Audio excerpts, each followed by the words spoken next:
प्रश्नावली 3.6 की प्रश्न संख्या 5 जो आपके द्वारा पूछी गई है, ध्यान से देखें। दो द्विघातीय व्यंजकों का HCF तथा LCM क्रमशः x-5 तथा x³ -19x -30 है, तो दोनों व्यंजकों को ज्ञात करना है। तो आपका HCF है x-5, LCM है x³ -19x -30। तो यहाँ पे आपको इस LCM को अभाज्य गुणनखंड के रूप में, अर्थात इसको गुणनखंड करके लिखना है। इसको हम गुणनखंड करेंगे। तो इसका गुणनखंड करने के लिए यहाँ पे x³ है, तो इसके हम शून्य ज्ञात करते हैं। पहले इसके 3 शून्य हो सकते हैं। इसका पता हमने पिछली कक्षाओं में भी अध्ययन करके पता लगाया था। जैसे ये 30 है, इसका चरपद 30 है, तो 30 कौन कौन से संख्या से विभाजित हो सकता है? जैसे 2 से, 3 से, 5 से। तो आपका इसमें शून्य या तो 2, 3, 5 या -2, -3 या -5 हो सकता है। तो हम यहाँ पे 5 लेके देखते हैं। इसका गुणनखंड करने के लिए इसमें हम x बराबर 5 मान रखते हैं। 5 मान रखने पर तो इसमें जब मान रखा जाएगा तो ये होगा हमारा 5³ -19, x का मतलब 5 -30। 5 × 5 × 5 हम जब 3 बार करेंगे तो 125 -19, यहाँ आएगा हमारा 95 और -30। ये प्लस का है 125 -95 और 30 को जब जोड़ा जाएगा तो 125 आएगा। 125 में से 125 जाएगा तो हमारा मान आएगा 0। तो यहाँ पे हम देखते हैं मान 0 प्राप्त होता है। मान 0 प्राप्त होता है। अतः एक गुणनखंड हमारा बनेगा, एक गुणनखंड बराबर, हमने मान सोचा था प्लस का 5, तो हमारा गुणनखंड बन जाएगा x-5। तो x³ -19x -30 का एक गुणनखंड हमारे पास क्या आता है? x-5। अब हम क्या करेंगे?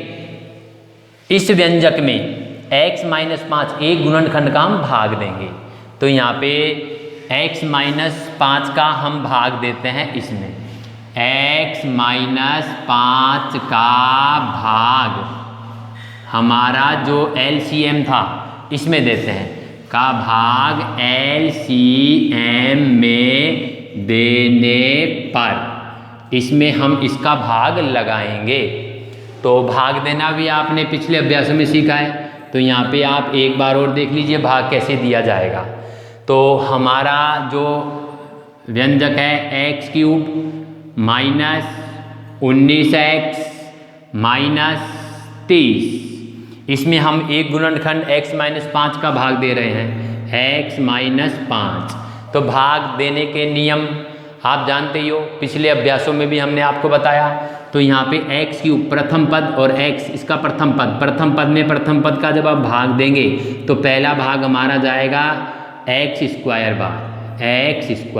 इस x² को इन दोनों पदों से हम गुणा करेंगे। x² को x से गुणा किया, x³ -5 को x² से गुणा किया तो हमारा आया -5x²। अब आप देखिए -5x² हम यहाँ पे लिख ही नहीं सकते।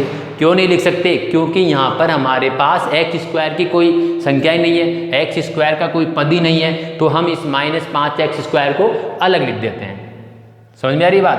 तो यहाँ पे हम लिख देंगे -5x²।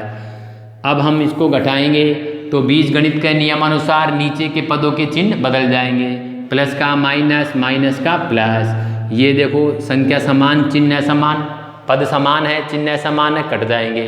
अब हमारे पास बचता है -19x -30 और प्लस का 5x²। तो नीचे हमेशा सबसे पहले उच्चतम घात, बड़ी घात वाली जो संख्या है उसको हम उतारेंगे। तो बड़ी घात हमारी 5x स्क्वायर है, 5x स्क्वायर।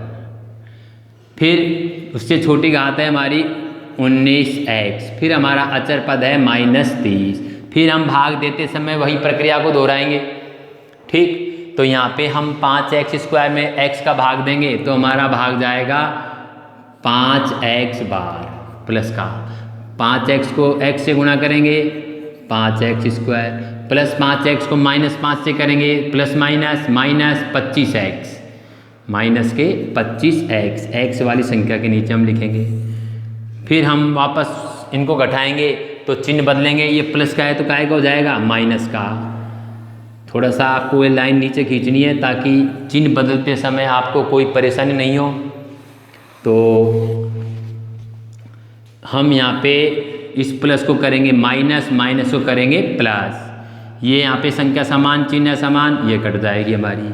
19 और 25, प्लस के 25 है, माइनस के 19 है, प्लस की संख्या बड़ी है तो 25 में से हम 19 घटाएंगे तो हमारा बचेगा 6x। हमारा बच रहा है यहाँ पे 6x। ठीक है, यहाँ पे हमारा जो 6x बच रहा है और यहाँ बच रहा है हमारा -30। इसके बाद में वापस हम 6x में x का भाग देंगे तो हमारा भाग जाएगा 6 बार प्लस का 6। ठीक, अब प्लस का 6 बार जब हमारा भाग जाएगा तो यहाँ पे वापस गुणा करेंगे इन दोनों पदों से तो हमारा आएगा 6x और 6 पंजे 30 माइनस के 30। चिन्ह बदलेंगे, प्लस का माइनस, माइनस का प्लस, तो ये भी हमारे पास संख्या कटेगी, ये भी कटेगी, शेषफल हमारा आएगा 0। तो यहाँ पे हमने जब भाग दिया तो हमारा भागफल आया x square plus 5x plus 6। अब हमें करना क्या है कि जो एक गुणनखंड हमारा ये बना x स्क्वायर, एक जो हमारा गुणनखंड ही बन रहा है ये, इसमें भाग दिया हमने, तो एक जो विभाजन से ये भागफल हमारा आ रहा है x square plus 5x plus 6, इसको भी हम गुणनखंड करके बांट देंगे, इसका भी हम गुणनखंड कर देंगे। तो इसका गुणनखंड कैसे किया जाएगा? इसका गुणनखंड करने के लिए आपको एक गुणनखंड हमारा ये आ रहा है, इसका भी हम गुणनखंड कर देंगे। तो इसके लिए आपको इस 5 के 2 टुकड़े करने हैं। इस 5 के ऐसे 2 टुकड़े करने हैं जिनको जोड़ने या घटाने पर तो 5 आए और गुणा करने पर हमारा आना चाहिए 6। गुणा करने पर हमारा आना चाहिए 6x स्क्वायर। तो इसके लिए आपको करना क्या है, यहाँ पे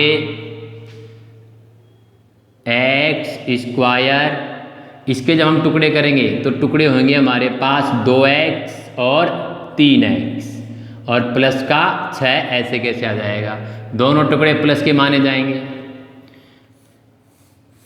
अब इसका जब आप गुणनखंड यहाँ पे करोगे तो यहाँ पे इसका गुणनखंड हमारा बनेगा, इसमें हम कॉमन ले लेते हैं पहले, इसमें भी कॉमन, तो इसका आएगा हमारे पास x ब्रैकेट x प्लस 2, इसमें कॉमन आएगा हमारा प्लस का 3 ब्रैकेट x 3 दूना 6 2, तो हमारे पास यहाँ पे बच रहा है x प्लस 2 और x प्लस 3, तो ये इसका भी हमने गुणनखंड कर दिया। तो ये गुणनखंड करने के बाद में जो आपका LCM था, LCM हमारे पास कितना है, LCM है हमारे पास LCM बराबर, ये है हमारे पास x cube minus 19x minus 30। इसका जो हमने गुणनखंड किया तो इसका पहला गुणनखंड हमारे पास आ रहा है x माइनस 5, पहला गुणनखंड आ रहा है हमारे पास x माइनस 5, और दूसरा जो हमारे गुणनखंड आए x प्लस 2 और x प्लस 3, x प्लस 2 और x प्लस 3। तो यहाँ पे हमने इस LCM को इस प्रकार गुणनखंड कर दिया। तो LCM जो हमारा था इसको हमने गुणनखंड के रूप में लिख दिया, यानी आप x cube minus 19x minus 30 को x माइनस 5, x प्लस 2 और x प्लस 3 भी कह सकते हो। अब आपके पास HCF भी है और LCM का भी हमने गुणनखंड के रूप में लिख दिया है। अब प्रश्न हमसे कह रहा है कि दोनों व्यंजकों को आपको ज्ञात करना है। तो इसके लिए आपको ये देखना है कि जो आपका HCF है, इस HCF को देखना है आपको। तो आपका जो HCF है वो क्या है, मैं एक बार बता देता हूँ। यहाँ पे मैं लिखता हूँ इसका हल HCF। ये HCF आपका है यहाँ पे x माइनस 5, ये आपका है HCF। ये तो हो गया आपका x माइनस 5। ठीक, अब आपका LCM क्या आया, LCM ये आपका बनता है x माइनस 5 और x प्लस 2 और x प्लस 3। तो यहाँ पे चूंकि दो द्विघातीय व्यंजक लेने हमें, जो व्यंजक है वो द्विघात के रूप में होने चाहिए, और हम जानते हैं कि HCF होता है वो उभयनिष्ठ होता है। HCF उभयनिष्ठ होता है, यहाँ भी है यहाँ भी है। तो इसका मतलब है आपका UX यानी प्रथम जो व्यंजक है वो हो जाएगा x माइनस 5। इसके साथ हम ले लेंगे एक गुणनखंड x प्लस 2, और Vx यानी आपका जो द्वितीय व्यंजक है वो आपका हो जाएगा x माइनस 5 लेना ही है, क्योंकि उभयनिष्ठ होते हैं हम जानते हैं, HCF है ये। और एक गुणनखंड हम ले लेते हैं x प्लस 3। तो इस प्रकार आपके ये दो व्यंजक आ गए। अब द्विघातीय व्यंजक के रूप में इनको लिखने के लिए आप इन दोनों को गुणा करके इनको लिख दोगे। गुणा कैसे करोगे, इसके लिए भी आपको एक रफ कार्य करना है, जो मैं आपको यहाँ पे एक बार बता देता हूँ। तो इसके लिए जैसे आपने सबसे पहले आपको एक रफ कार्य कर लेना है। UX आपका है x माइनस